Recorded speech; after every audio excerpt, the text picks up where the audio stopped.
नमस्ते प्रणाम। त का हाल बा। हम आशा करब कि रउआ लोगन ठीक होकर।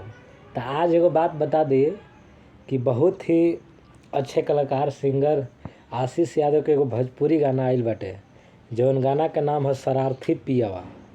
और आशीष यादव भोजपुरी चैनल पर रिलीज भेल बाटे। और गाना बहुत धमाकेदार गाना बाटे।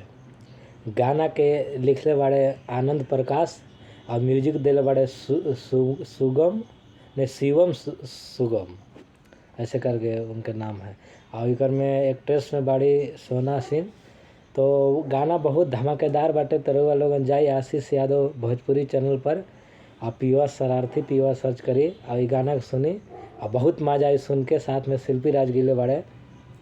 तो बहुत जोरदार गाना बाटे। तो रउआ लोगन जाई और गाना के सुनी और दबा के शेयर करिए। आशीष भैया पर ऐसी प्यार दुलार अपन बनौले रही।